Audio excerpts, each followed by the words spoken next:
I've always found arguing against free will to be easier, but could never make up my mind about it. Physically speaking, you are a body in the world, a multicellular biological being, fundamentally chemical, which can be reduced to physics.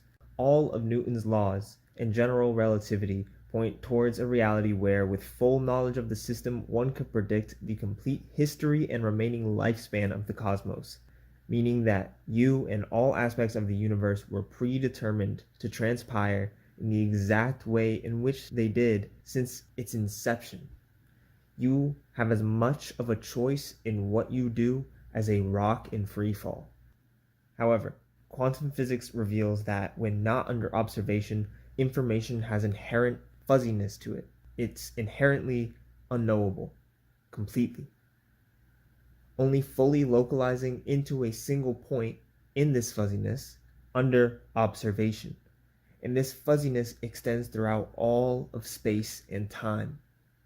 Now, this doesn't demonstrate any sort of a degree of freedom if this collapse is random, but if you take into consideration that the sum of all the energy before you collapsing into discrete points in subsequent forms results in this precise reality in which you inhabit, as opposed to any other it could have just as well been, perhaps there is a deciding variable behind the collapse.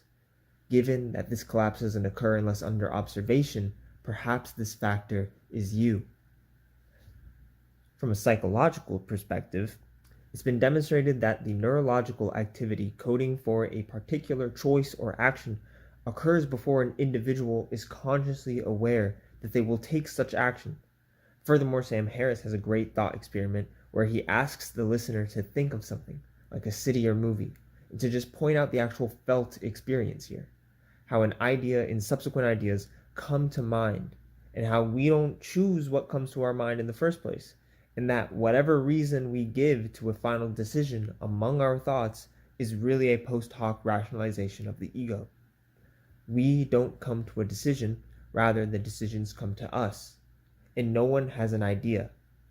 Ideas have people.